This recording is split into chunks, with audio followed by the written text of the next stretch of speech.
ሰላም አድማጭና ተመልካቾቻችን በአዲስ አበባ ትራፊክ ማኔጅመንት ባለስልጣን በህዝብ ግንኙነትና ኮሙኒኬሽን ዳይሬክቶሬት እየተዘጋጀ የሚቀርብ ሳምንታዊ የዜና ፕሮግራማችን ነው።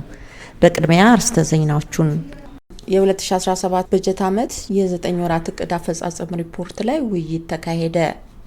ባለስልጣን መስሪያ ቤቱ ባለፉት 9 ወራቶች በመንገድ መጋጠሚያዎች ላይ 43 የመንገድ ትራፊክ መብራቶችን ተከለ። ለትራፊክ አደጋ መንስኤዎች ናቸው ተብለው በተለዩት ላይ ጥብቅ ቁጥጥር እየተከናወነ ነው። የፍጥነት መቀነሻ ጉብታ መኖሩን የሚያመላክቱ 23 ምልክቶች ተተከሉ። አሁን ወደ ዝርዝሩ ዜና።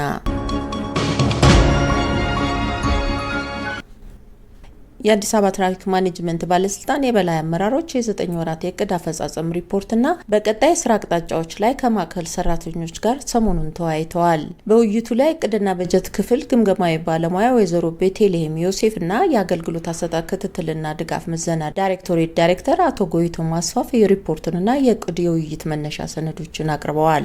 ቀዳሚው ሰነድ የ9 ወራት አበይት ተግባራት አፈጻጸም በዓላማ ፈጻሚ የስራ ክፍሎች በምህንድስና በትራፊክ ቁጥጥርና አስተዳደር በመንገድ መቆጣጠሪያ ቴክኖሎጂና ኢንተለጀንት ትራንስፖርት ሲስተም በመንገድ ደህንነት ትምህርትና ግንዛቤ የፓርኪንግ ጥናትና አስተዳደር በመድን ፈንድ አስተዳደርና ጉዳት ካሳ ዳይሬክቶሬት የተከናወኑ ዋና ዋና ተግባራትን የሚገልጹ ሰነዶች ናቸው።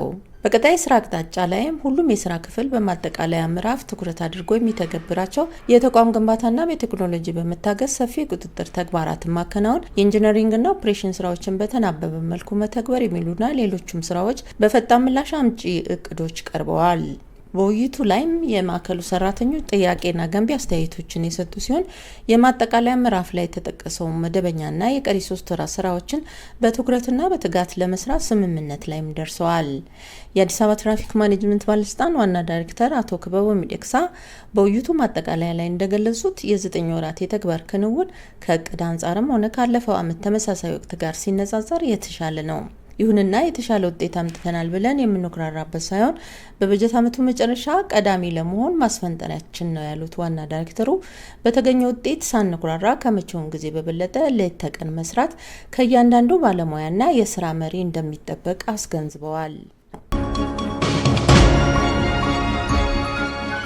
በልዩ ትኩረት እንዲከናወኑ ከተያዙት እቅዶች መካከል ለትራፊክ አደጋ መንስኤ ናቸው ተብለው በተለዩት ላይ ጥብቅ ቁጥጥር ማድረግና በደንብ ተላላፊዎች ላይም የእርምት እርምጃ በመውሰድ ዜጎችን ከትራፊክ አደጋ መታደግ ነው። በዚህ መሰረት ከግንቦት 4 እስከ ግንቦት 6 በ3 ቅርንጫፍ ጽህፈት ቤቶች በጠጥቶ ማሽከርከር 4 እና ከተፈቀደው ፍጥነት በላይ ያሽከረከሩ 363 አሽከርካሪዎች በደንብ መተላለፍ የገንዘብ ቅጣት ተጥሎባቸዋል። በቦሌ ቅርንጫፍ ጽህፈት ቤት አትላስና ቦሌ ሩዋንዳ አካባቢ ከምሽቱ 12 ሰዓት እስከ ምሽቱ 3 ሰዓት በተደረገ የጠጥቶ ማሽከርከር ቁጥጥር 226 አሽከርካሪዎች የትንፋሽ ምርመራ ተደርጎላቸው 4ቱ ከመጠን በላይ በመጠጣታቸው ተቀጥተዋል። በፍጥነት ዙሪያ መገናኛ ምቻ አካባቢ በተደረገ ቁጥጥር 90 አሽከርካሪዎች ከተወሰነው ፍጥነት በላይ በማሽከርከራቸው የእርምት እርምጃ ተወስዶባቸዋል። በተያያዘም የእግረኛ መሰረተ ልማት በተሟሉባቸው ቦሌ ሚካኤልና ጎላጉል አደባባይ አካባቢዎች ላይ በተደረገ የእግረኛ ቁጥጥር 116 እግረኞች ተቀጥተዋል። እንዲሁም በየካና በቂርቆስ ቅርንጫፍ ጽህፈት ቤቶች በፍጥነት ላይ በተደረገ ቁጥጥር በየካ ቅርንጫፍ ጽህፈት ቤት 240 በቂርቆስ ቅርንጫፍ ጽህፈት ቤት 33 አሽከርካሪዎች ከተወሰነው ፍጥነት በላይ አሽከርክረው በደንብ መተላለፍ ተቀጥተዋል።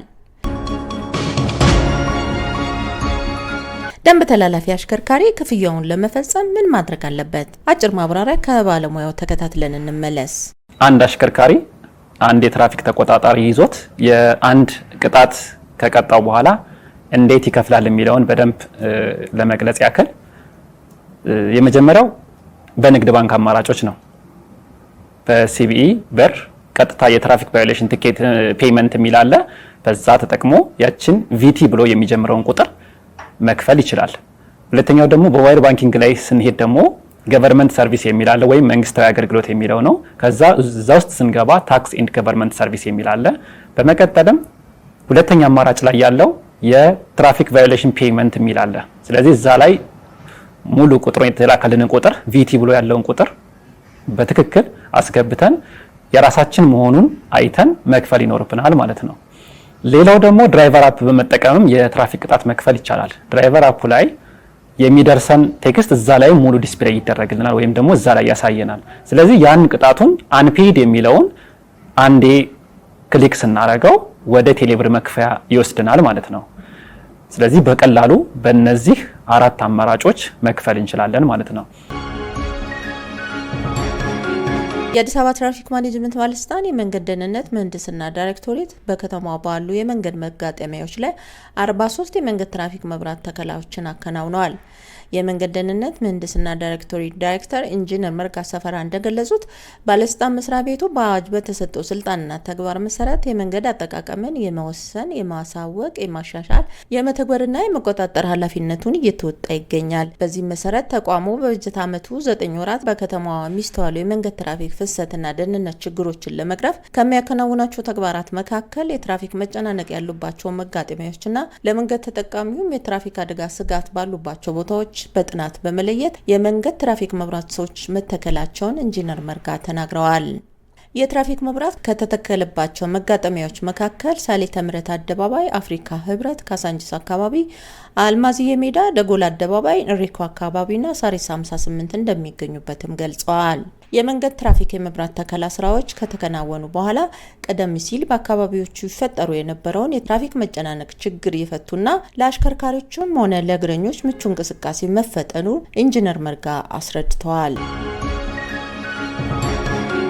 የፍጥነት መቀነሻ ጉብታ መኖሩን የሚያመላክቱ 25 ምልክቶች ተተከሉ። የአዲስ አበባ ትራፊክ ማኔጅመንት ባለስልጣን የመንገድ ደህንነት ምህንድስና ዳይሬክቶሬት የፍጥነት መቀነሻ ጉብታ መኖሩን አስቀድሞ መረጃ የሚሰጡ 25 ምልክትና ማመላከቻዎች ተከላ ስራ አከናውነዋል። ዳይሬክተር ኢንጂነር መርጋ ሰፈራ እንደገለጹት መረጃ ሰጪ ምልክቶቹ የተተከሉባቸው ቦታዎች ከአጫሉ አደባባይ እስከ ኃይሌ ጋርመንት በሁለቱም አቅጣጫዎችና ከኃይሌ ጋርመንት አና ማርያም መስመሮች ላይ ነው። መረጃ ሰጪ ምልክትና ማመላከቻዎች ጠቀሜታ አሽከርካሪው ከፊቱ የፍጥነት መገደቢያ ጉብታ እንዳለ በማወቅ አስቀድሞ ራሱንና ተሽከርካሪውን እንዲያዘጋጅና ትክክለኛውን የመንገድ አጠቃቀም እንዲከተል ለማድረግ እንደሆነ ኢንጂነር መርጋ ተናግረዋል። በቀጣይም እነዚሁ መረጃ ሰጪ ምልክትና ማመላከቻዎች በከተማዋ የፍጥነት መቀነሻ ጉብታ ባሉባቸው ቦታዎች ሁሉ እንደሚተከሉ አስታውቋል። ተመልካቾችና አድማጮቻችን ለዛሬ ያዘጋጀናቸው ሳምንታዊ ዜና ጥንቅሮች ይህንን ይመስሉ ነበር። ሳምንት በተመሳሳይ ዝግጅት እስክንገናኝ ሰላሙን ሁሉ ለእናንተ